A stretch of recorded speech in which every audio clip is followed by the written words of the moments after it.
राम जय माता दी।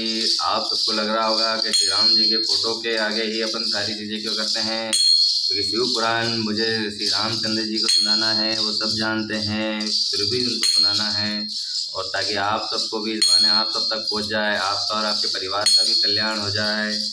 कल हमने आपको नौमी श्रावण दीर्घ सहस्त्र के अंत में मुनियों के पास वायु देवता का आगमन, उनका सत्कार तथा ऋषियों के पूछने पर वायु द्वारा पशुपात है पशुपति का तात्विक का विवेचन बताया था।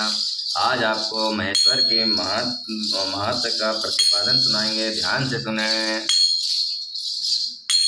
वायु देवता कहते हैं, हे महर्षियों, इस विश्व का निर्माण करने वाला कोई पति है जो अनंत रमणीय और गुणों का आश्रय कहा गया है। वही पशुओं को पाप से मुक्त कराने वाला है। उसके बिना संसार की सृष्टि कैसे हो सकती है, क्योंकि पशु अज्ञानी और पास अचेतन प्रधान परमाणु आदि जितने भी जड़ जीव चेतन है, सबका कर्ता पति ही है। ये बात स्वयं समझ में आ जाती है। किसी बुद्धिमान या चेतन के कारण बिना किसी जड़ तत्व का निर्माण कैसे संभव है। पशु पास और पति का जो वास्तव में पृथक स्वरूप है, उसे जानकर ही ब्रह्म वेता पुरुष योनि से मुक्त होता है। क्षर और अक्षर ये दोनों एक दूसरे से संयुक्त होते हैं। पति या महेश्वर हैं। व्यक्त जगत का भरण पोषण करते हैं। वे ही जगत को बंधन से छुड़ाने वाले हैं। भोक्ता, भोग्य और प्रेरक है, ये तीनों तत्व ही जानने योग्य हैं। विज्ञ पुरुषों के लिए इनमें भिन्न दूसरी कोई वस्तु जानने योग्य नहीं है। सृष्टि के आरंभ से एक ही रुद्रदेव विद्यमान रहते हैं, दूसरा कोई नहीं होता। वे ही जगत की सृष्टि करके उसकी रक्षा करते हैं और अंत में सबका संहार कर डालते हैं। उन सबके और नेत्र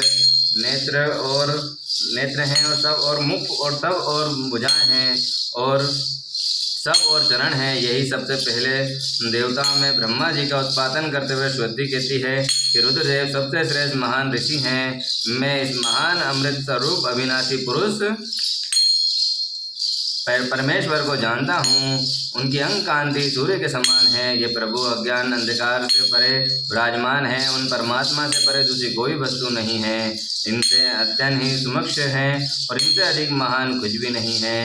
इनसे ही सारा जगत परिपूर्ण है और इनके सब और हाथ पे नेत्र, मस्तक, मुख और कान के लोक और सबको व्याप्त करके स्थित हैं। कि संपूर्ण इंद्रियों के विषयों के जानने वाले हैं। बंधु वास्तव में सब इंद्रियां रहित हैं। सबके स्वामी, शासक, शरणा दाता और सहज हृदय हैं। नेत्र भी बिना देखते हैं और बिना कान के ही सुनते हैं। ये सबको जानते हैं, किंतु इनको पूर्ण रूप से जानने वाला कोई नहीं है।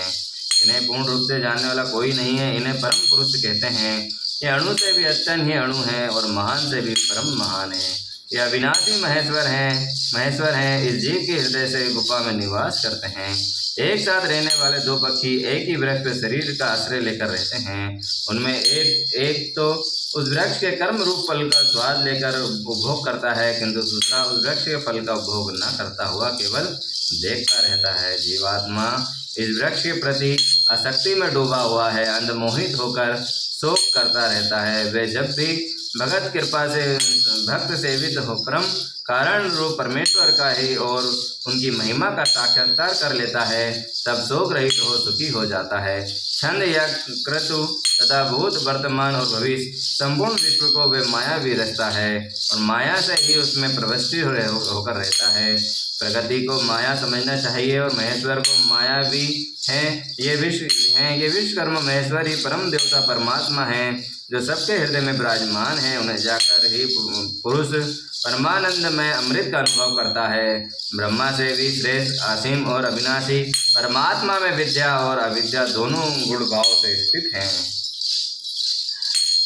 विनाशशील जड़ वर्ग को ही यह अविद्या कहा गया है और अविनाशी जीव को विद्या का नाम दिया गया है। जो इन दोनों विद्या और अविद्या पर शासन करते हैं, वे महेश्वर उनसे सर्वदा भिन्न विलक्षण हैं। ये प्रतापी महेश्वर इस जगत में समष्टिभूत और इंद्रिय वर्ग रूप में एक एक जल को अनेक प्रकार से रचकर इसका विस्तार करते हैं, फिर अंत में संहार करके सबको अनेक में एक में परिणित कर देते हैं तथा पुनः सृष्टि काल में सबकी पूर्वत रचना करके सब पर अधिपत्य करते हैं। जैसे सूर्य अकेला ही ऊपर नीचे तथा अगल बगल उनकी दिशाओं में प्रकाशित करता हुआ स्वयं भी दीप्तिमान होता है, उसी प्रकार ये भजनीय परमेश्वर अकेले ही समस्त कारण रूप पृथ्वी आदि तत्वों का निगमन करते हैं। श्रद्धा और भक्ति के भाव से प्राप्त होने योग आश्रय रहित कहे जाने वाले जगत की उत्पत्ति और संहार करने वाले कल्याण स्वरूप एवं 16 कलाओं के रचना कर उन महादेव को जानते हैं।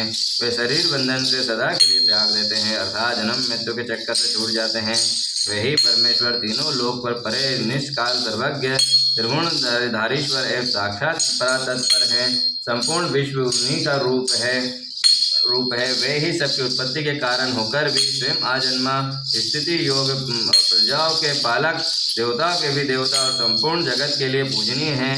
अपने हृदय में विराजमान उन परमेश्वर हम उपासना करते हैं जो काल आदि से परे हैं, जिनसे यह समस्त प्रपंच प्रकट होता है। धर्म के पालक, पाप के नाशक, भोगों के स्वामी तथा संपूर्ण विश्व के धाम, जो ईश्वर के भी परम महेश्वर हैं, देवताओं के भी परम देवता हैं तथा पतियों के भी परम पति, उन भुवनेश्वरों के भी ईश्वर महादेव को हम सब परे जानते हैं।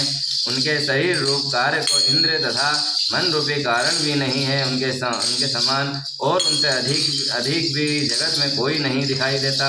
ज्ञान, बल और क्रिया रूप उनकी स्वाभाविक पराशक्ति वेदों में नाना प्रकार की सुनी गई है। उन्हीं शक्तियों से इस संपूर्ण विश्व की रचना हुई है। इसका ना कोई स्वामी है, ना नीचे ही चिन्ह है, ना उस पर किसी का शासन है। समस्त कारणों के कारण होता हुआ भी उनका अधीश्वर ही भी उनका ना कोई जन्मदाता है और ना ही जन्म है। जन्म की माया मलित हेतु ही है। वे एक ही संपूर्ण विश्व में समस्त भूतों के गुहा से रूप से व्याप्त हैं।